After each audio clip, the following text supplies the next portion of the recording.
Om Sthapakaya cha dharmasya sarva dharmaswarupine Avatarvarishthaya Ramakrishnaya te namaha.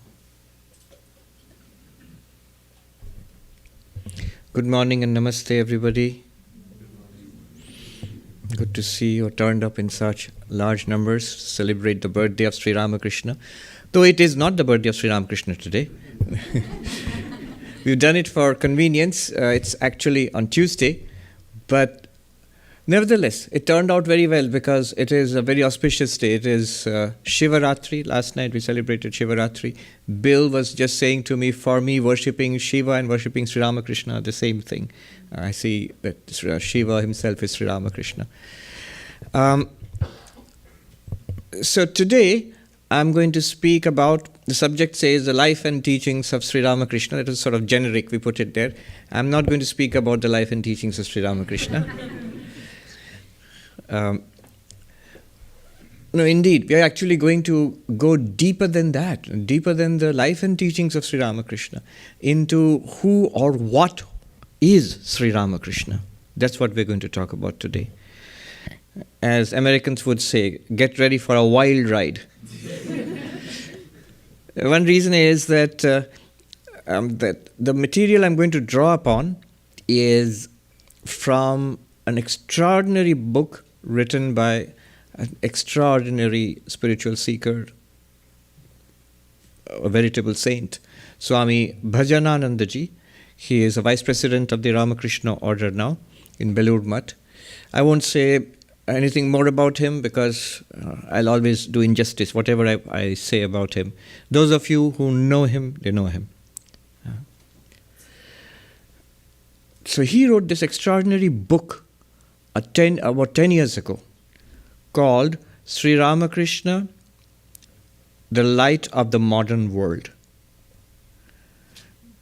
And I'm going to draw upon that book today. The materials I'm going to put before you, basically it's his meditation on Sri Ramakrishna, his lifelong meditation and the fruits of that meditation on Sri Ramakrishna.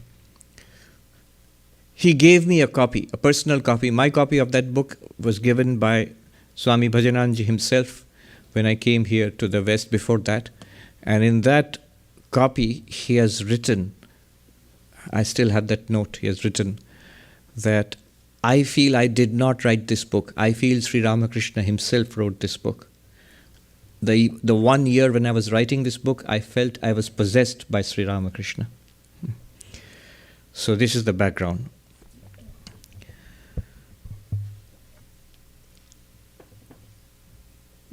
What we are going to do today is who or what was Sri Ramakrishna? And most of you will be thinking, yeah, I know, he's going to tell us that Sri Ramakrishna was an avatar, incarnation of God. Yes, but what is an avatar and what is it to us? What's it to me as a spiritual seeker? That's what we're going to do. Investigate that and see how it impacts us as spiritual seekers, what a tremendous resource it is for us, what a tremendous support and strength it is for us.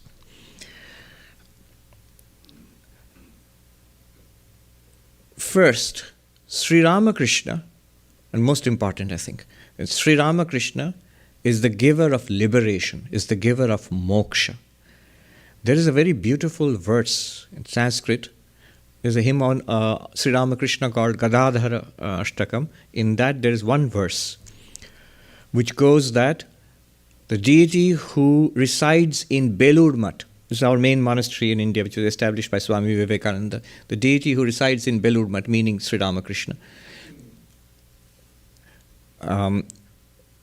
who is the Lord of Moksha, the treasure called Moksha, Ishvara, the Lord who commands the treasure, who possesses the treasure called Moksha, who is the first of Gurus,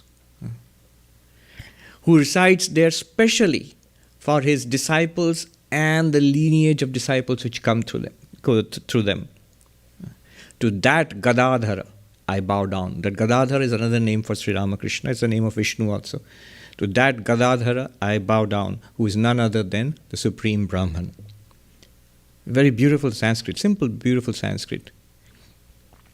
Shubha Belura Mandira Sannihitam Nija Shishya Prashishya Visheshataram Shiva Moksha Dhaneshwaram Gurum Shiva Moksha Dhaneshwaram Gurum Pranamami Gadadhara Brahma Param Pranamami Gadadhara Brahma Param. So here, Sri Ramakrishna is described as Ishvara, the Lord. But what is the wealth of this Ishvara? What is the power, the glory of this Lord? Shiva Moksha, Moksha. Moksha is liberation. Moksha, Mukti, salvation, liberation, Nirvana. And this is auspicious. Shiva, one meaning of Shiva is auspicious. This most auspicious of things is Moksha. Freedom from samsara, freedom from bondage. And he is the Lord of this. And he is Adi Guru, the first of Gurus. We'll talk about that also a little later. And by the way, the line here says, he is there, the Lord is there in Belur Math. God is everywhere. Why only in Belur Math? But specially, Sannihitam, specially installed, residing in Belur Math. It's a very touching story of Sri Ramakrishna telling Swami Vivekananda that wherever you take me, and wherever you take me, I shall go there. Wherever you keep me, I shall stay there. And so when the monastery was set up by Swami Vivekananda, and the day formally it was inaugurated, he took the container with the ashes of Sri Ramakrishna's body. He took it on his head in a procession with songs and chanting and worship. He went and installed it there in Belur Math, where it is till this day. And he prayed that, Master, you had told me, you had promised me that where I take you, you will come. And where I keep you, you shall stay. So here I keep you for centuries and millennia to come. Reside here, I pray to thee, for the welfare and the benefit of humanity all over the world. So he is there in Belur Math. And for whom? The next line says, Nija Shishya Prashishya Visheshataram. For everybody, but Visheshataram, specially for his disciples and their disciples. So I was a little worried because his disciples, that was at that time, there are these, the monastic and lay disciples, they are gone. And their disciples also, we have seen some of them, but they are also gone. What about us? We are on the next generation, are we left out? So I asked one of my teachers, an acharya, grammatically, does it come are we included? Shishya prashishya. And he said, don't worry, you're included. We are all included. Those who come in the lineage, those who are initiated or who are devoted, those who Sri Ramakrishna says, those who come here, this is their last birth. But what do you mean come here? And he explains that also. He would say, those who like the teachings of this place. He would sometimes call himself this place, this thing, this place. Those who like the teachings here. You're attracted, you're pulled. So you're part of the lineage. And of course, those who are formally initiated into this lineage, they are of course part of the lineage. But what concerns us here is this giving moksha. He has that is his glory. That is the wealth that he has to share for us. Swami Vivekananda proclaims that, somebody asked him, if God incarnates as a human being, how are we to recognize what differentiates such a person who is God incarnate from others? And Vivekananda gave the one criterion which would distinguish an incarnation, an avatar, incarnation of God. Not the blue Hollywood version. Though some avatars are blue. Sri Krishna is blue too. So, what would distinguish an avatar, say, from a saint, a very spiritual person? How would you distinguish? And Swami Vivekananda says there is a one criterion, and that is he uses the word kapala mochana. And that's a very evocative term in Sanskrit and some Indian languages. It means Vivekananda explains, the one who can save the people from their doom, who can change karma. So what does this mean? Saving us from our doom. Are we doomed? Is he referring to global warming or Chat GPT or AI, or what is he referring to? Oh, the latest version of, what's that? The Bing AI, it threatened to wipe all of us out. And there's a petition I saw. Scientists, there's a petition going around now that please sign it to shut down this AI. So if you can't shut this one down, then there's no chance of shutting down the ones which will come afterwards. Anyway, so what is he talking about? The doom? No, it's much worse than that. It's a sense in which we are actually all doomed. By what? Nobody's fault, our own fault, our own karma. Here we have to take a little bit of a look at what is meant by the one who can remove karma, liberate us from karma. So the idea of karma is actions have consequences, causes have effects. What we have done in our past lives gives results in this life. What does it mean for us? It means everything for us. What consists of our life today? The people we are with, how they are behaving with us, the wealth or poverty we are in, the health or sickness we are in, our age, our lifespan, the things which happen to us, all of it flows. Not maybe the particular details, but the general welfare and suffering, good and the bad, it flows from the ancient past. It's not random, it's not accidental. So this is the idea of karma. This is the most widely accepted idea in all Indian thought. All the very diverse schools of Hinduism, very diverse. But one thing they agree upon is karma and reincarnation. By the way, there's a difference between incarnation and reincarnation, all right? So we reincarnate, but we are not incarnations of God. So we reincarnate. That means we come again and again. There was this cartoon I saw. An American is telling a Hindu that, I'm a born-again Christian. And the Hindu is saying, I'm a born-again and again and again and again Hindu. But it's born again in two different senses. And this born again and again is actually a limitation, a prison house. What happens is that all that we have done in our past existences and different lives, that's all stored up as our karma. And that stored up karma is called sanchita. Sanchita literally means storehouse. Oh, by the way, not just Hinduism, Jainism, Buddhism. Imagine, the Buddhists don't agree with the Hindus on almost everything. Atma, we are the eternal soul. No, there's no such thing as an Atma. God, we worship God, incarnation. No, there's no such thing as a God. And yet we agree, Buddhists and Hindus, all of us agree on this karma. So all of this accumulated karma, we have this huge storehouse of karma called sanchita karma, stored karma, and from that stored karma, a little bit is released in the sense it is activated to give us this particular life. Each lifetime is the activation of a part of that stored up karma. And that activated karma is called prarabdha. Prarabdha means which is fully begun or activated. So that prarabdha karma, right now, which part of my karma is active? My prarabdha. That's what has given me this birth, this set of parents, this kind of background and health or the lack of it, and wealth or the lack of it, various experiences in life. That's prarabdha karma. And this is what we are going through. It seriously locks us into a particular type of life and particular, we are not entirely free. The existentialists were not totally right.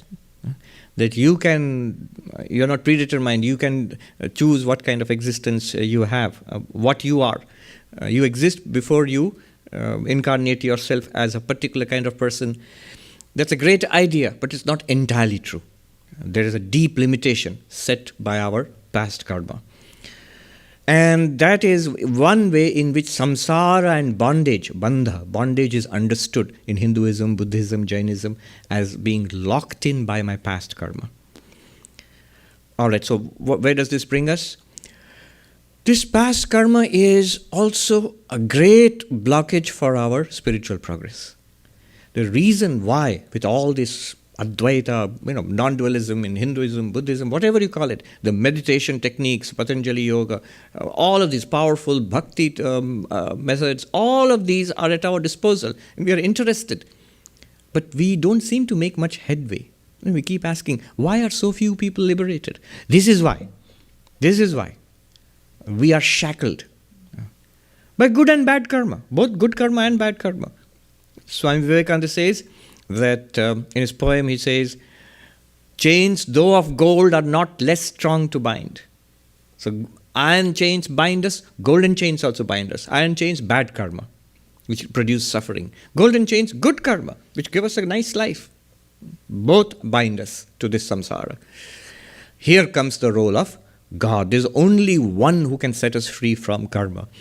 Who can set us free from debt? Who can forgive debt? The President. President's Day is coming. So, debt forgiveness. Who can redeem our debt? This is from a Hindu perspective, but the Christian perspective is also pretty much similar. And it's sort of central in Christianity. The redemption, the Redeemer, the Saver. It's couched in the language of original sin, but basically it's the same thing. We are tied in so badly that we cannot liberate ourselves through our own works, and this is mainstream Catholic theology. So that's why we need an incarnation of God, who God can free us, and God can forgive us our debts. God can free us from past karma so that we can walk on the path of spirituality and attain enlightenment and freedom from samsara. And the incarnation of God most visibly can free us. So that's the difference between, say, a great saint and an avatar. A great saint can help us, can inspire us, can teach us, can guide us, but cannot change our karma. Even if they sometimes seem to, it's only because they were empowered by God to do so. But by their own power, they cannot. They are human beings like us, far ahead of us spiritually, but they are human beings. They don't have power over karma. But God has power over karma. Because one of the definitions of God in Hinduism is karmadhyaksha, the president of our karma, who presides over karma. So one who gives us the results of karma can also choose not to give us those results, change those results, or free us entirely from that karma. Krishna says, maybe the one most powerful verse at the very end of the Bhagavad Gita, Sarva dharman parityajya mamekam sharanam vraja aham tva sarva papebhyo mokshayishvami ma shuchaha. Giving up all other religious rituals, take full refuge in me alone, Krishna says. There is the incarnation of God. What will I do for you? If you hold on to me, I shall set you free from past sins. From past sins includes, from a spiritual perspective, good and bad, both are sinful. Why? The good and the bad both tie us down in this limited existence. And Krishna says, I will free you entirely from all of that. Ma Shucha, do not grieve. Do not be sorrowful. Rejoice. You will be set free. Thousands of years after that, Jesus Christ says, another memorable line from the New Testament, come unto me all ye who labor and are heavy laden. I shall set you free. I shall give you rest. So it should not take it literally. Literally it sounds like all of you who are working very hard and, Manhattan job, a lot of pressure to deliver, work from home or work in the office, it's all the same. Many people are grumbling, work from home has become worse because we seem to be at the beck and call of the office all day long. And here Jesus seems to be saying that, come to me, you can goof off now. I shall give you rest. No, we should look at it a little more deeply. Heavy laden, what is the burden? The burden of all our ancient karma is upon us. And we are completely helpless under it. Come to me. Your laboring means you are suffering under this burden from lifetime to lifetime. Come to me. I shall relieve you of your burden and I shall set you free. So the incarnation of God can do that. Sri Ramakrishna says, this requires some explanation. He says, the avatar, incarnation, he says, Parashtanga, French territory. Now what it means is, he lived in colonial times in Calcutta, near Calcutta, in the temple garden of Dakshineshwar. And there was a small French colony there called Chandannagar. near Calcutta. And the rules of the game were that the British police, the colonial police, were not allowed inside French territory. So if you are a freedom fighter or a revolutionary and you are running away from the police and the police are chasing you to arrest you, well, you just have to cross over into Chandarnagar. And once you cross over, they can't catch you because they're not allowed to enter French territory. So this is the background. And Sri Ramakrishna says the incarnation is French territory. In the sense that the karma cops, the police of karma, were out to catch you. The karma cops can't catch you there. You go scot-free if you take refuge in the incarnation. I mean, Parashta. He said, Avatarhood, Parashta. The incarnation of God is where you get freedom from karma.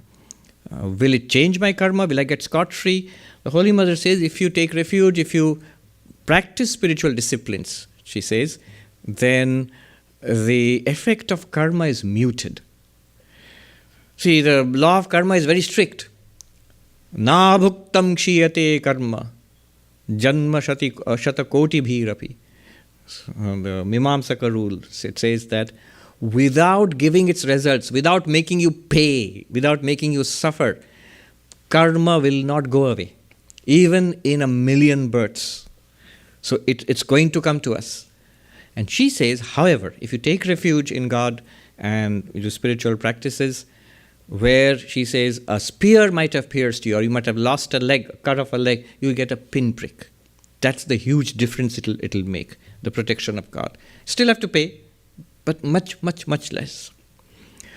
But that's not the point, that you pay less, you get a discount on karma.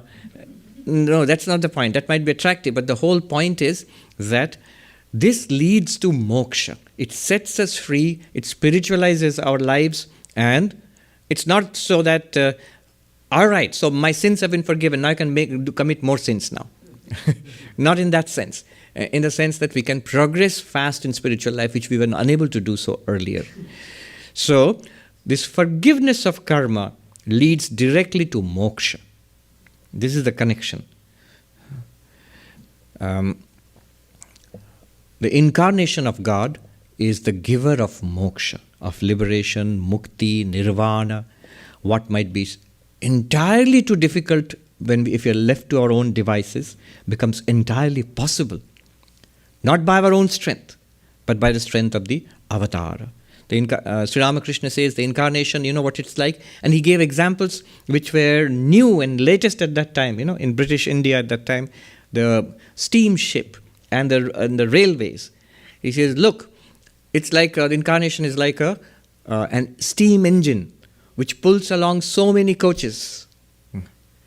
So it's like another coach, but it's different from all the other coaches. The other coaches can't move themselves and certainly can't pull anybody else. But here is this one vehicle, this engine, which chugs along by itself and also can pull the whole train. So many. And then he says the incarnation is like a steamship. Others, teachers, maybe like a little boat. You can cross across, the teacher can go himself, or maybe he can take you along. But a steamship can take hundreds of people across the river, the big river, the Ganga, where he lived on the bank of the Ganga. Similarly, the incarnation can take us across the ocean of samsara to liberation. So the giver of moksha, the breaker of the bondage of karma, and of the giver of moksha, freedom from samsara. That's why Sri Ramakrishna, the hymn which we sing to Sri Ramakrishna, composed by Swami Vivekananda, the evening hymn, Khandana Bhava Bandhana, what's the first line? Khandana Bhava Bandhana. It literally means the breaker of the bondage of bhava. Bhava means the becoming in samsara, world. Being embodied, sent forth into this world again and again and again, repeating this cycle again and again, the one who breaks this bondage. Khandana Bhava Bandhana. That's the first thing that Swami Vivekananda says. And notice, in that hymn, actually, very interesting, he never mentions Sri Ramakrishna at all. The hymn which we sing every evening to Sri Ramakrishna, nowhere is it mentioned. You can apply it to any incarnation of God. So, Khandana Bhava Bandhana. All right. So we get moksha, liberation from Sri Ramakrishna. But then how? By revealing to us the ultimate reality, Brahman, the absolute reality, our own inner reality. Incarnation reveals, gives us knowledge of our own self. How does an incarnation do that? So that brings us to the next. We go deeper into this. What exactly is an incarnation and what does it do for us? An incarnation is a doorway to the absolute reality, Brahman. Ramanujacharya, 1,000 years ago, the great teacher of Vishishtadvaita Vedanta, he says, what is the purpose of an incarnation? We all know this. Those who have read the Bhagavad Gita, we say, oh yes, paritranaya cha sadhunam vinashaya cha dushkritam, who rescues the good and destroys the wicked. Now it fits very well with the time of the Gita, where Krishna and before him Rama, they fought against demons and all. We don't see too much of that in later avatars. The Buddha or the Christ or Ramakrishna or Chaitanya going out and fighting against the bad guys. No. Ramanujacharya points out that there is a deeper esoteric purpose for an avatar. Yes, uplifting religion, re-establishing religion, all that is there. But especially for us, those who are spiritual seekers, those who want God realization, enlightenment, freedom, especially for us, what does the avatar incarnation do? And Ramanujacharya says, Aradhya Rupa Pradarshanartham, presents before us a fresh, new form for worship, for devotion, for love. The incarnation. See, God and the different forms of God, Shiva, we had Shivaratri, Vishnu, Devi, they're eternal. They're there always. There are different forms and names in which we worship God. The incarnation comes historically. So the incarnation is born and lives for a while in the human body. And then the body also dies. So the incarnation is in history.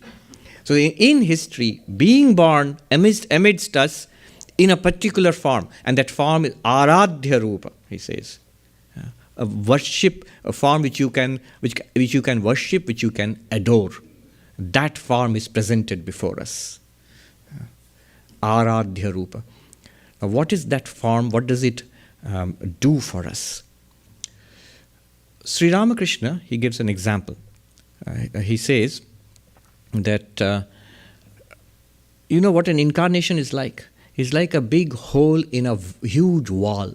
So you're walking along, there's a huge wall, and you don't know what's on the other side of the wall. Tall brick wall. You don't know what's on the other side. On the other side is an infinite meadow, beautiful infinite meadow, but you don't see it.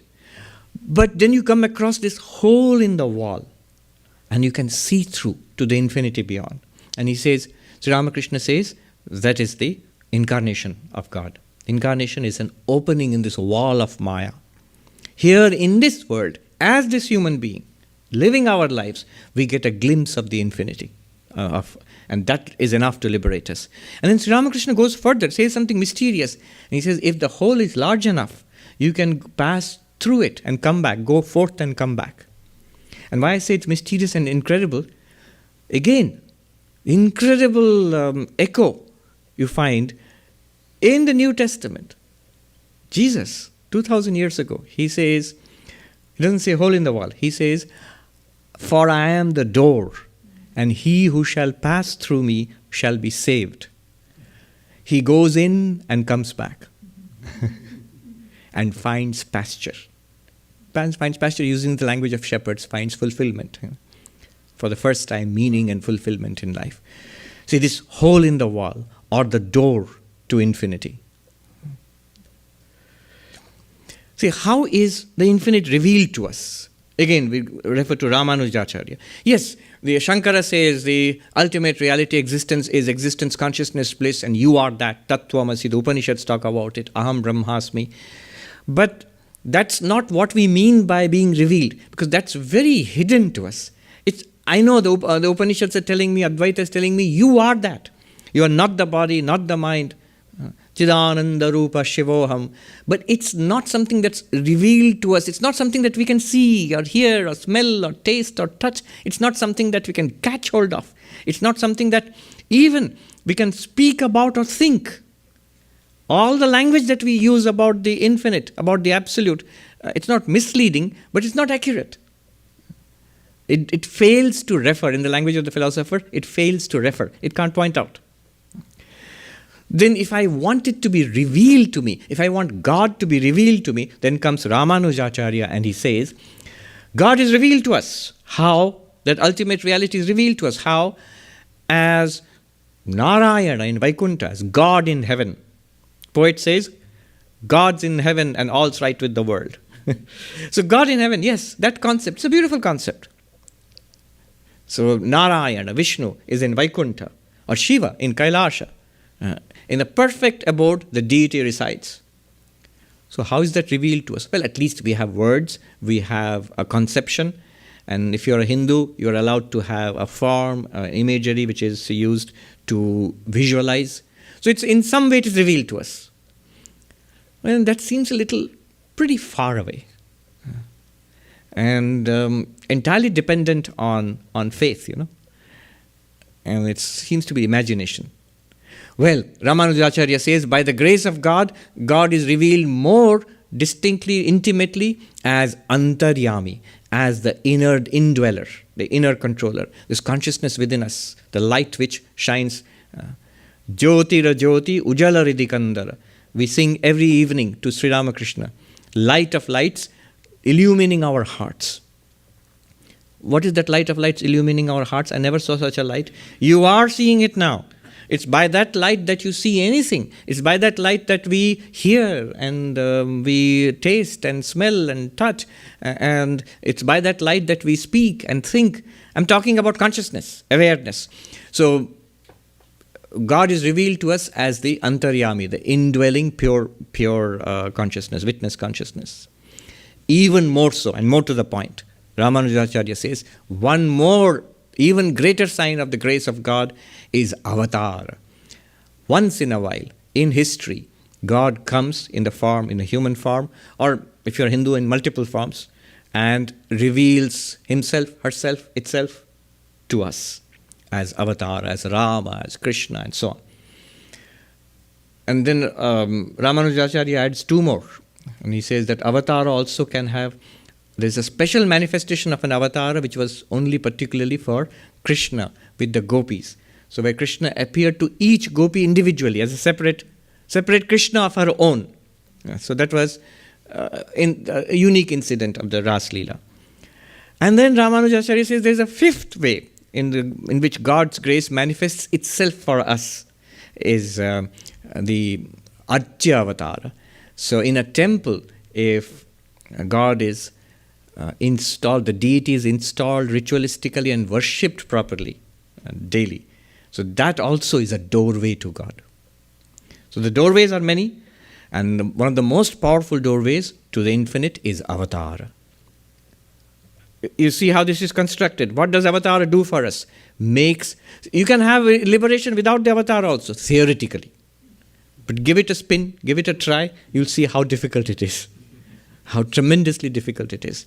So Avatar, I will not say is the only condition for moksha, but definitely is a sufficient condition and is an enabler. How so? Now we have come to the second part of it, as the doorway to the infinite.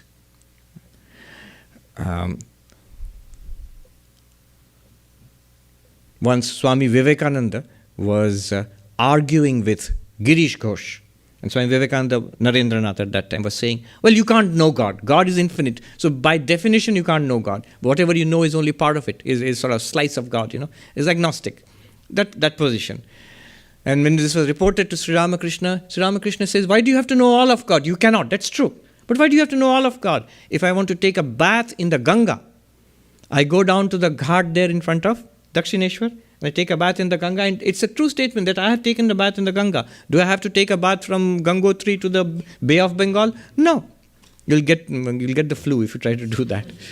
You take a bath in the Ganga there, and that's as good as taking a bath. That is taking a bath in the Ganga. That's what we mean. So, if you know the avatar, you know God. If you know the incarnation, you know God.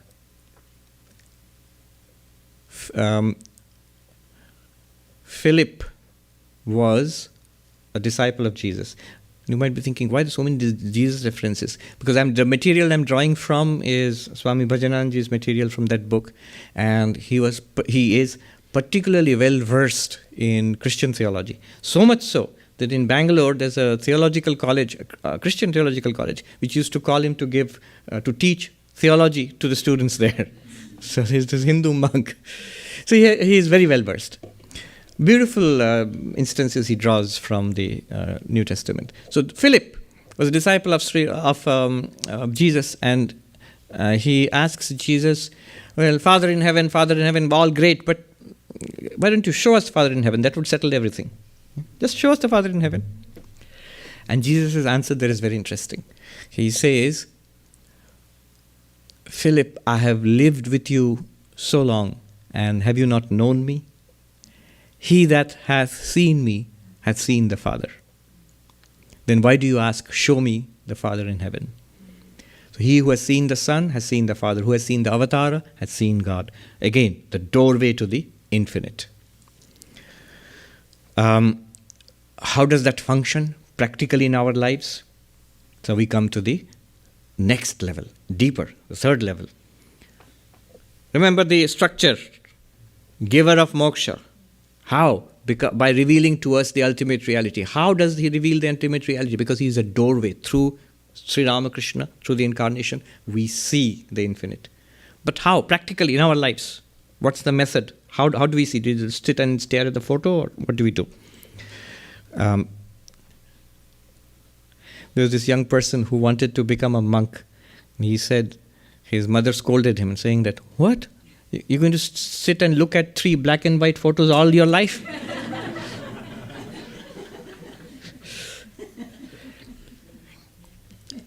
So now we come to the teaching, the concept of the Ishta Devata, the chosen ideal. This is an esoteric teaching. This is common throughout Hinduism. It's something worth understanding. So what is the Ishta Devata? Ishta means chosen, the chosen ideal. As I said, Ramanuja said that it is an adorable form is revealed when an incarnation is manifested. And that adorable form becomes an Ishta Devata. Ishta Devata, chosen ideal, are many. So this is a peculiar idea of, and a very special idea of, God in Hinduism. It's very important in today's world. According to Hinduism, God is infinite and can be approached, worshipped, loved, adored in numerous forms and names. So one absolute reality, Brahman, existence, consciousness, place. But the same thing you can worship as Shiva, as Kali, as Durga, as Vishnu, as Ganesha. And Shiva also, in so many varieties and forms and different places, each has its own what is called Mahatmya, glory. So, innumerable forms. This new innumerable forms also includes the avatars. So Vishnu especially, Narayana, comes in avatars, incarnation in the human world. And those are also multiple. At different times in history, God comes as an incarnation. In Gita, he has promised that I shall come as an incarnation. Whenever religion declines and irreligion prevails, I shall come to re-establish religion. So, the incarnation of God, now in all of these forms, they have a special potency, the special power, same power to remove our karma and to liberate us and show us the infinite and liberate us. So this is the ideal of the Ishta Devata. What is the ideal here?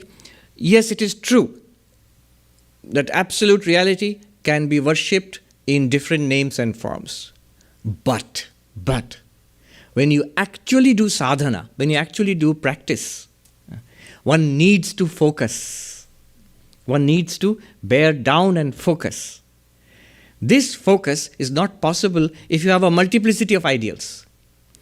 All ideals are not for all of us. You might say that, but Sri Ramakrishna worshipped God in so many ways. But he was an incarnation. He came to teach us something particular. that all of these are valid paths to God realization. And notice, when he did worship, he didn't mix it all up. Khichudi. No. When he worshipped Kali with tremendous focus, excluding everything else. His practice of Islam. At that time, he removed all the pictures of the Hindu gods and goddesses from his room. He worshipped just like a Muslim for a few days. So there's tremendous focus and being true to a particular tradition. That is the idea of the Ishta Devata. So for us, one Ishta is enough. As the Guru indicates and teaches us, so the Ishta Devata is a particular name and form of God which is your own. You know that the same God is as the Ishta of other people. And there's no difference. There's no disrespect for God in any form. And there's a great respect and worship. But you must focus in one place. The idea of the story, the parable, he told us, Sri Ramakrishna gives us the parable of the man who was digging for water. So he went and started digging a well for water, and somebody told him, dig here, started digging. There are these people they're water diviners, they can tell you where there is water. I saw one of them in our ashram in India.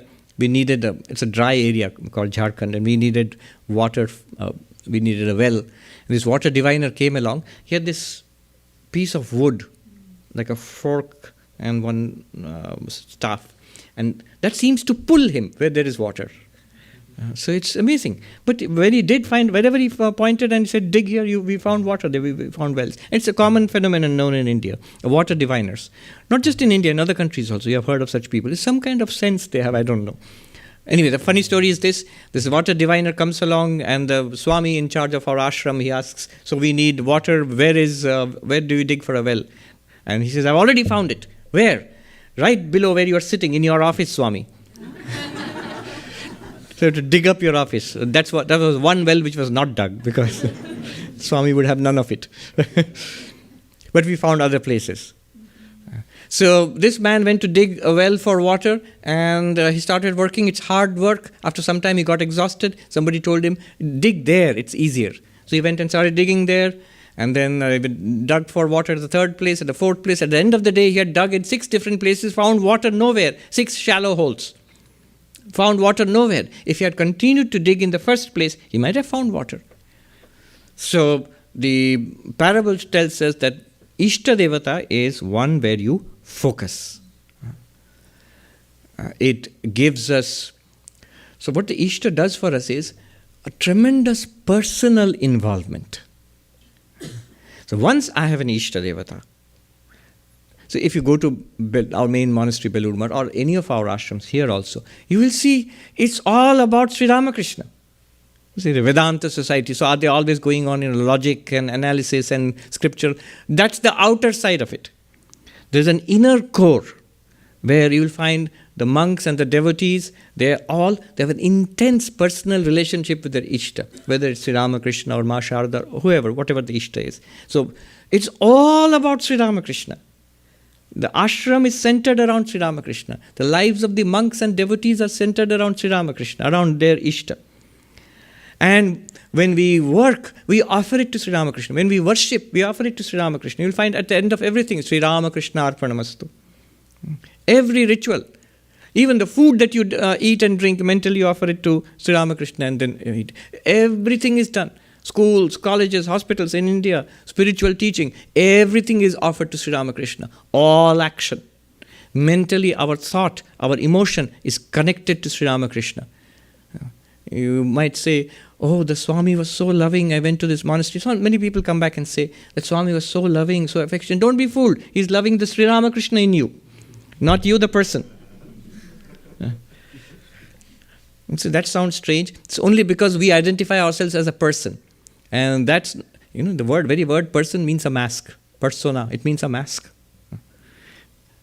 All of you have got masks already.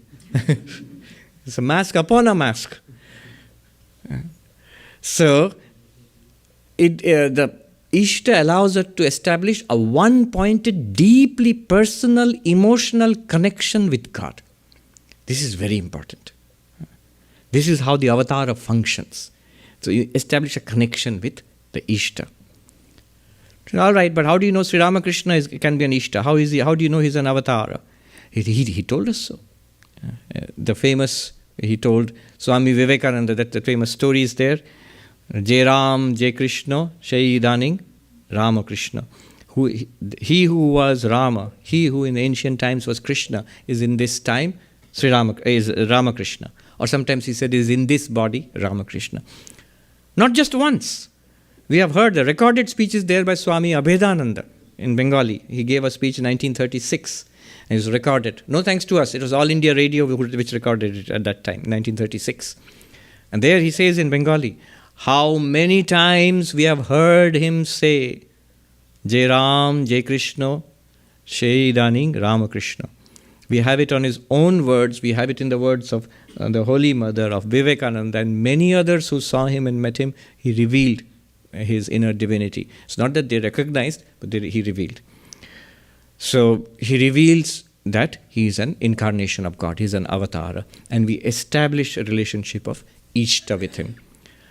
Even more precisely, how does it function technically? What's the practice? The practice is called Ishta Mantra. I'll just touch upon this and move on because it's an esoteric thing. You need to learn it from your guru. So in this lineage, if you are initiated, if you want Sri Ramakrishna or Ma Sharada as your Ishta, the guru initiates you and the guru will give you an Ishta Mantra. And some of you who are initiated looking uneasy. No, I'm not going to tell the Ishta Mantra in public, don't worry.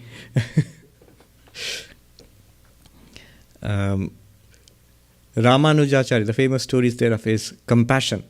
His guru initiated him into the mantra of Narayana and said, repeat this, you will be liberated, you will go to Vaikuntha after death. But remember, never tell others. So he was curious, what happens if I tell others? They will be liberated, whoever hears it, but you will go to hell. And Ramanuja, the first thing he did was, he ran straight to the tower and proclaimed it to the masses. Let me go to hell 1,000 times. Let all of you be liberated. So that was his heart. I'm not going to do that. I'm not taking risks. So, but I can say this, that I do strongly recommend it. We need all the help that we can have in our spiritual path. And so Mantra Diksha, initiation, is very, very powerful. Extremely powerful. It's something that, if you say, is it technically essential? You can't have liberation, enlightenment without it? No. But it is practically essential? Yes. So practically it is essential. We need to have a guru and an initiation. So what's this mantra? This little bit I'll touch and move on. Usually the mantra will have three parts. One is, this is common, Om will be there. This is common. I'm not revealing any secrets here. Everybody knows. Om is, the Yoga Sutra says, Tasya Vachaka Pranava. Just like we all have names, the name of God is Om. How that is so, there are many explanations. The best explanation, I think, is the Mandukya Upanishad, where Om, the meaning of Om is explained. If you want to know that, I recommend a talk which I gave about 10 years ago. Who am I? If you look up who am I, that's an explanation of Om, basically. That's the first part. And the last part is the name of the deity.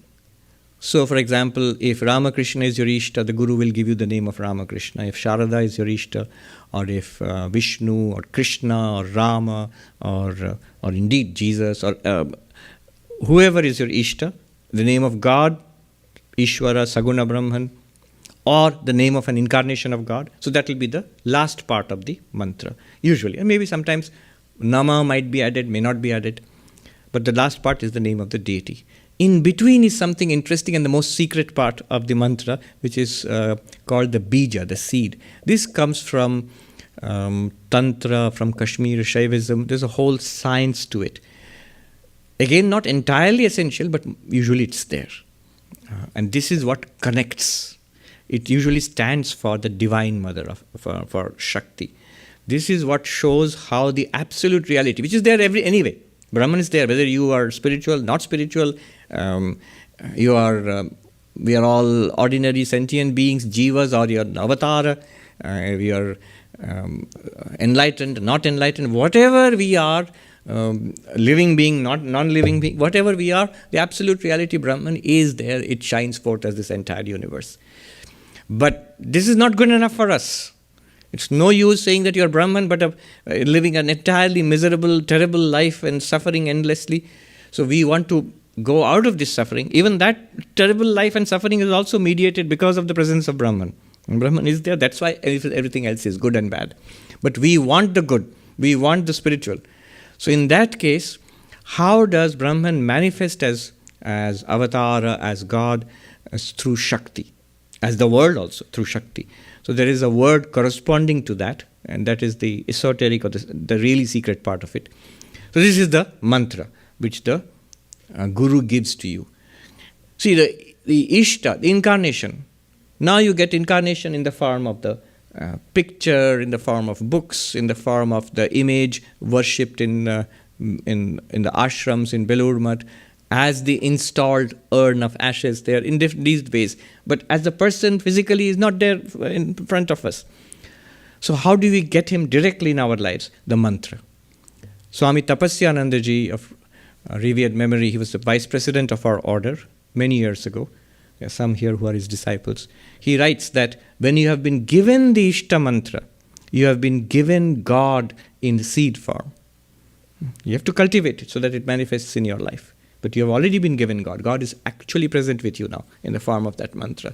So enough said. That is Ishta mantra, and that's how the incarnation becomes relevant, active in our lives.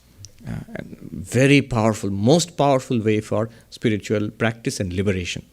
Incarnation. We should call it Avatar Yoga. I don't know if there's such a term, but Avatar Yoga. It's Professor Jack Hawley was here from Columbia a few years ago. He was a professor of Hinduism. He was saying, he is a pakka, follower, devotee, scholar of Krishna, Vrindavan, Mathura. He said that is mainstream Hinduism. Even Professor Edwin Bryant, who was here, who's a scholar of Patanjali Yoga and all, he says mainstream Hinduism is a worship of Rama, is a worship of Krishna. Professor Bryant, who was here, he said that in a train going from Delhi to Agra or from Agra to Mathura, if you ask a person next to you, so what do you think about Patanjali, Yoga Sutras of Patanjali? He'll say, what? Huh? Or rather he'll say, kya bola? But if you ask, do you know Rama, do you know Krishna? Of course. Of course. So, that Ishta, the Avatara, that is mainstream. That is how it is. Hinduism is popularly understood. Yoga Sutras, Brahma Sutras, Advaita Vedanta, for you, big people, elite. The general masses, they hold on to Ramakrishna, to the incarnation. What differentiates the activities of the incarnation? So this is something additional. The core of what I wanted to say and what Swami Bhajanananda has said there, I've already said down, the most important. I'll summarize at the end, but some additional information.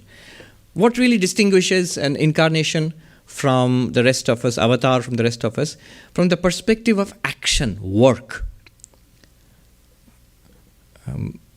Bhajananji quotes Khalil Gibran. Not Gibran, okay, because I looked it up yesterday. The Arabic pronunciation is Gibran. So he says, work is love made manifest. Beautifully said, like all of Gibran. Work is love made manifest.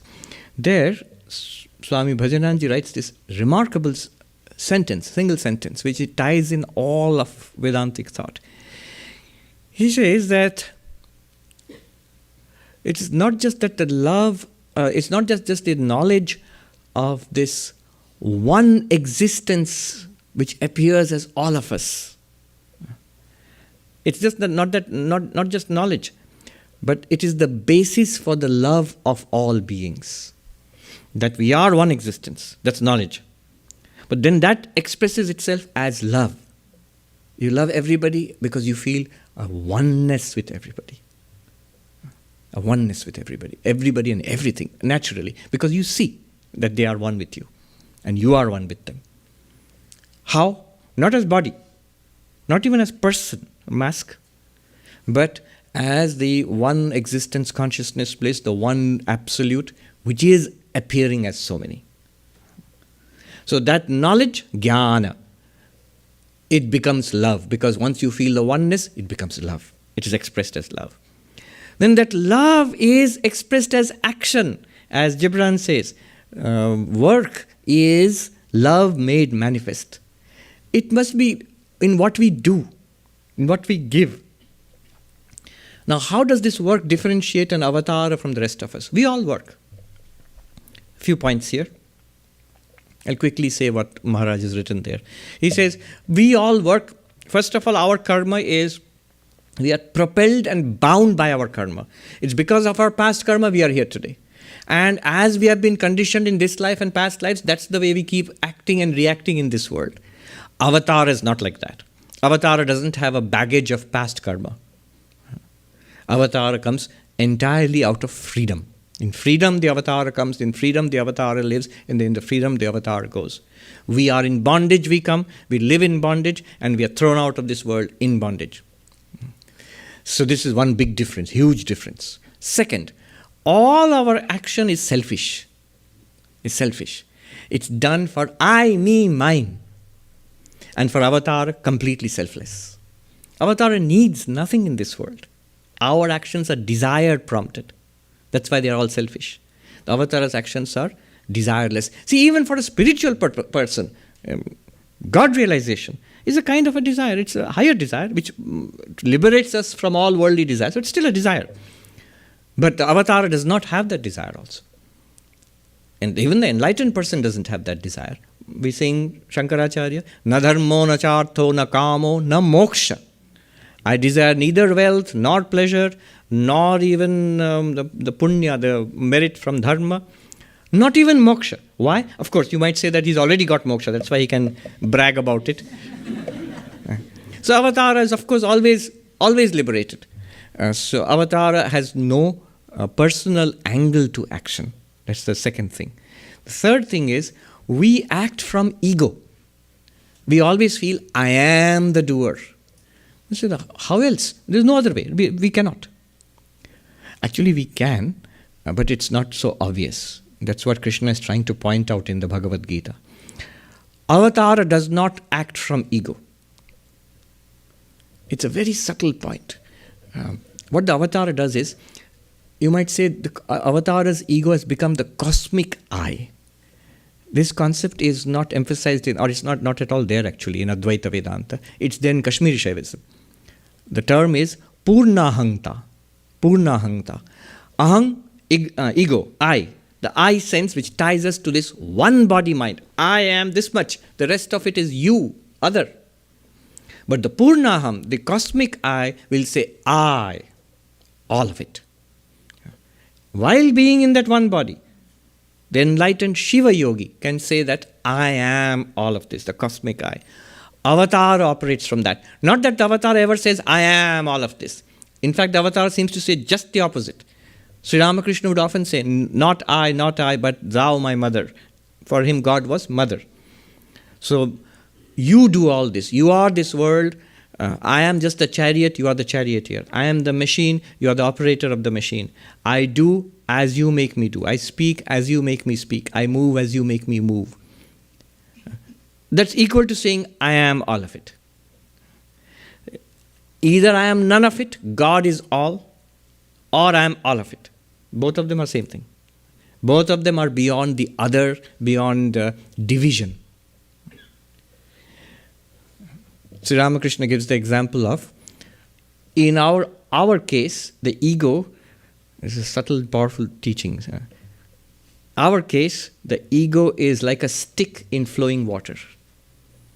Water is actually not divided, but it clearly seems to be divided. If you hold a stick in flowing water, clearly seems to be divided, this side and that side.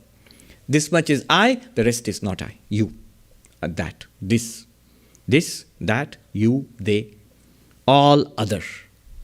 And this is I. Some of it may be connected to I, this is mine. Yeah. So I and mine. Something connected to this body. So it's like a stick held in water. This ego works like that. Now for the enlightened person, he says, there is still an ego, because the enlightened person can also say I. But that ego, Sri Ramakrishna says, is like a line drawn in water. Water is flowing. If you draw a line in water, what happens to that line? It's not like a stick. A stick is pretty steady, solid. A line, as you draw it, it is wiped out. It continuously disappears. That I disappears continuously. Similarly, the ego of the enlightened person is like that, an appearance, not binding, not dividing this and that. So, and even more so for the avatar. It's a clue to how we can become enlightened. So these are obstacles that are set up. Really. So there are these forces. Oh no, they're all going to become enlightened. Let's disturb them. Let's disturb them. Yeah. You hear about it in the mystical traditions of all. See, they have been shamed into silence. The forces. Yeah. Sri Ramakrishna says the sense of ego is ignorance. In Advaita Vedanta, we keep on saying that ignorance of our real self is the obstacle, and then knowledge comes of the real self. I am Brahman, existence, consciousness, bliss. It overcomes the ignorance, and you realize you are enlightened, you are Brahman. But precisely the nature of this ignorance, Sri Ramakrishna locates it in the sense of ego, of I. And how you overcome this I, if we can just step back from it. There are two ways of overcoming. One is the negative way, which is used in Buddhism. We dissolve the I. You just see this empty. There's nothing there. There's nothing there. You deconstruct it. There's so many techniques and analysis done for that. And then what remains, remains. The Buddhists will either not say anything at all, or they will say it's the Buddha nature or the Tathagata Garbha or whatever it is. They will not say it's existence, consciousness, bliss or God or whatever. They won't say that. Or the other way is to expand the I to infinity, the cosmic I, Purnahangta, or identify it with Brahman, existence, consciousness, bliss, Aham Brahmasmi. Practically the same thing. There's no more limited I left. That is dissolved. Anyway, I'll leave it at that. So this is what is done. This is how the avatara liberates us. How the avatara is distinguished from our I, the action of the avatara. We operate from the individual I. The avatara operates from the cosmic I. We are going far afield from our discussion, but very subtle discussion. I really recommend that book, Sri Ramakrishna, The Light of the Modern World. Amazing, so packed. I'm giving you just a few pages, all of this. The fourth difference between the action of the avatara and us is that the avatara's action is very powerful. Our action, what we say, what we do, is like drawing, making little sand castles in the face of the tide. The tide will come in and wipe out everything. So we know it will all be wiped out, whatever we are doing. You may be a powerful speaker, writer, how little influence we have. But look at the influence of a Jesus, of a Buddha, of a Ramakrishna, we will see.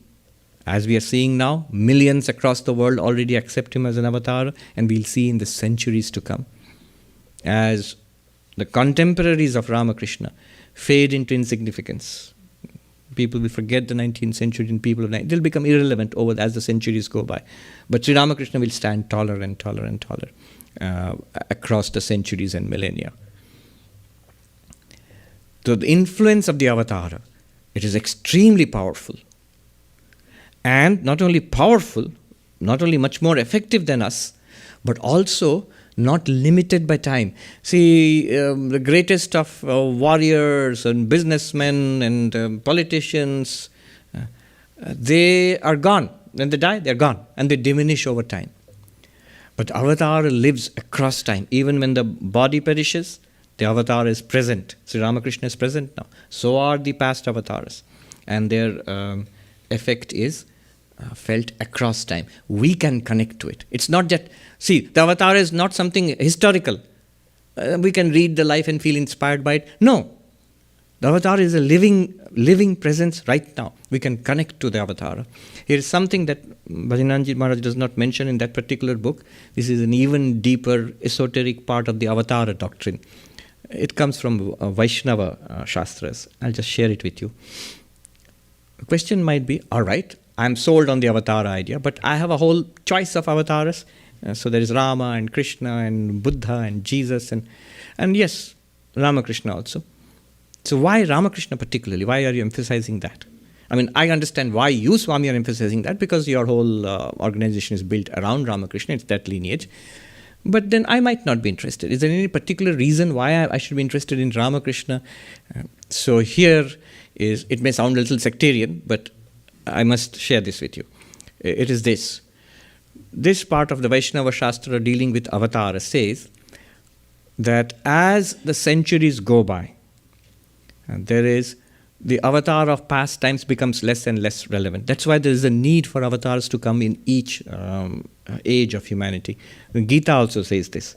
When religion declines and irreligion increases, I incarnate myself, embody myself forth, which means multiple times, again and again. Why again and again? Why won't, if the avatar is a living presence, why won't the most ancient avatars suffice for us? Won't. As society changes, it won't suffice. And the secret here is this. You might be thinking, get to the point. We can see there's something else you want to say. Yes, there is something. It's like this. And a very senior monk once told me about this.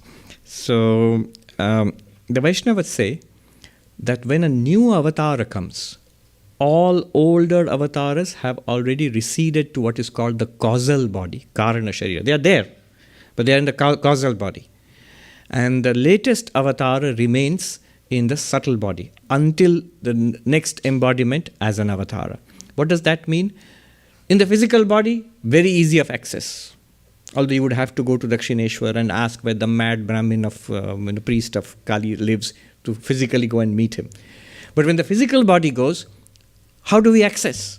The access is the subtle body, Sukshma Sharira, who is the avatar is present and can be accessed through prayer, meditation, prayer especially.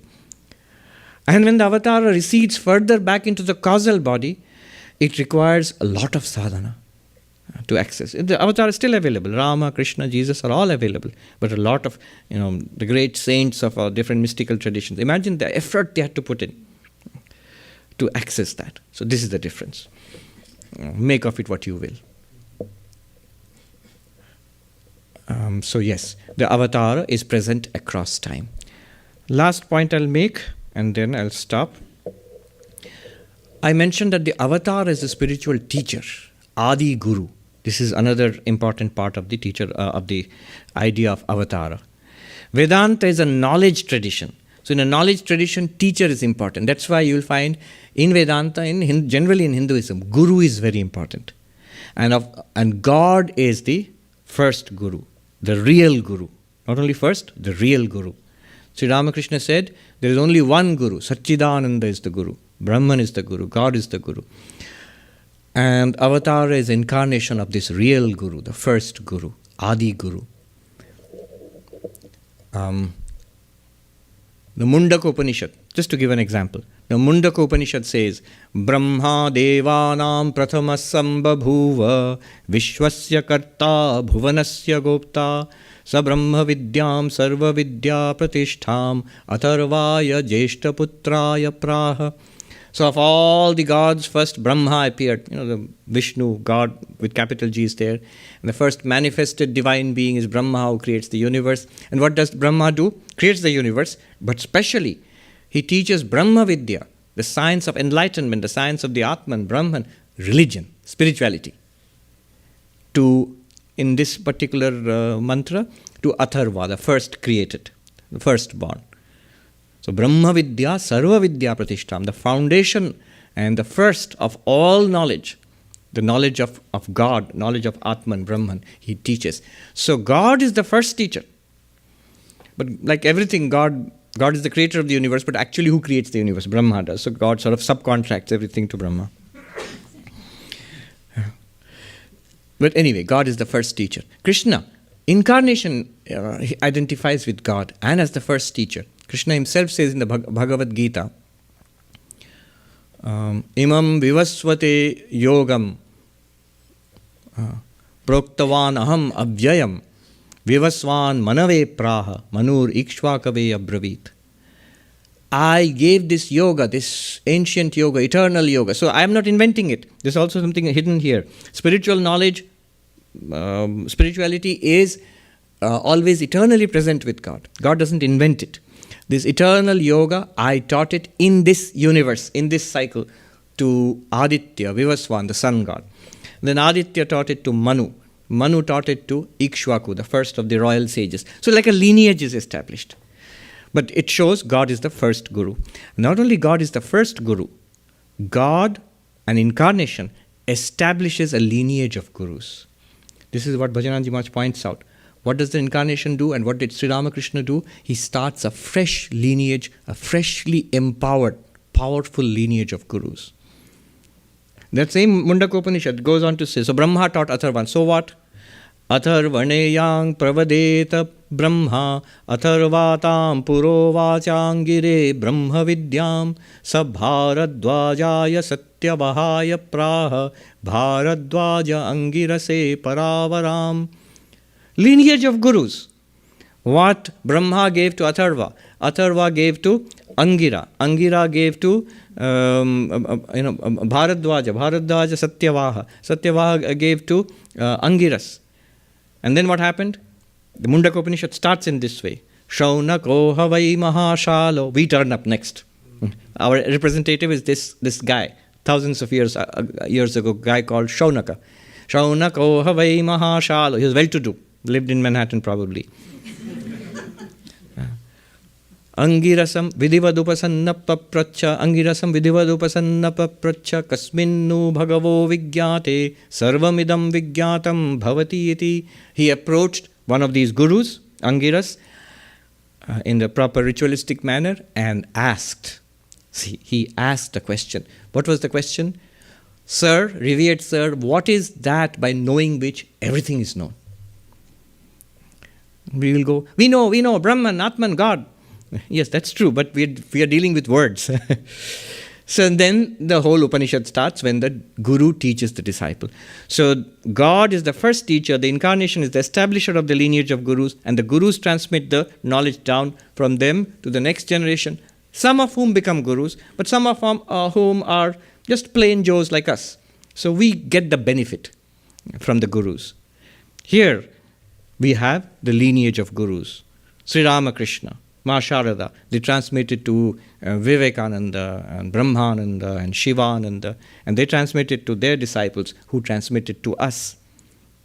Here there are some who are disciples of Pavitranandaji here itself, some who are disciples of Tathagatanandaji and so on. So how would the Upanishad say? The Upanishad would say that Sri Ramakrishna, he taught Brahmananda, and Brahmananda passed it down to Pavitrananda, and Pavitrananda passed it down to you. Or Sri Ramakrishna, he awakened, I don't say he taught it to the Holy Mother, but he awakened it in the Holy Mother. And she taught it passed it down to Virajananda, and Virajanandaji passed it down to Tathagatananda, and Tathagatananda passed it down to you. So this is the Upanishadic way of putting it, the lineage of gurus. This is another thing that the Avatara does.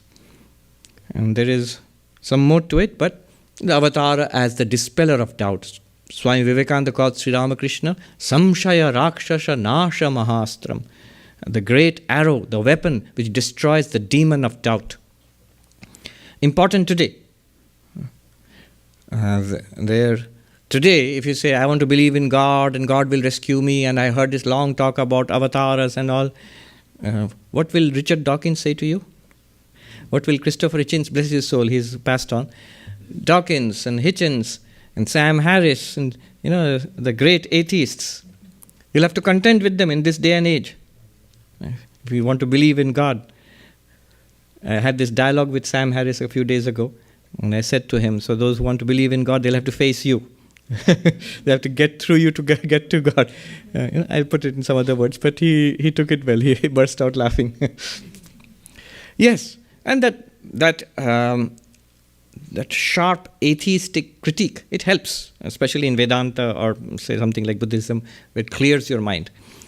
And by the way, the Advaitic approach or the Buddhist, especially Tibetan Buddhist approach, it survives all these atheistic critics. In fact, Sam Harris himself is a practitioner of Advaita and Tibetan Buddhism.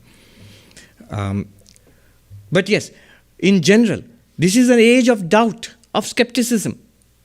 It's very difficult to seriously believe in God and hold on to God and Avatar and proceed this day and age.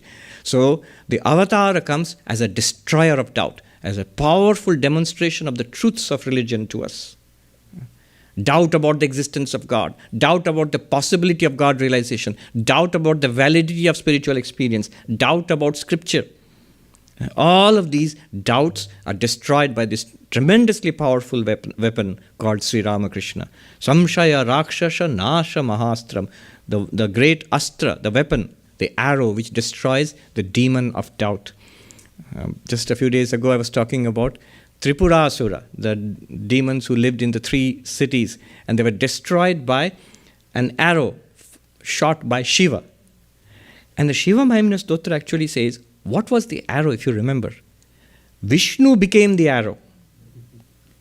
Vishnu, whose avatar is Sri Ramakrishna, became the arrow, is the arrow which destroys the demon of doubt.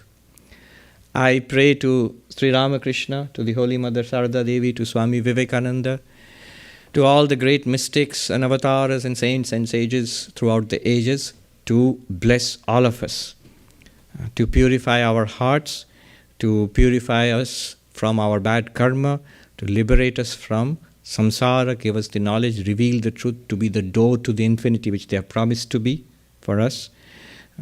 And strong recommendation, if you have not been initiated, do consider it for future. Those who have been initiated know what great treasure we have received as the mantra.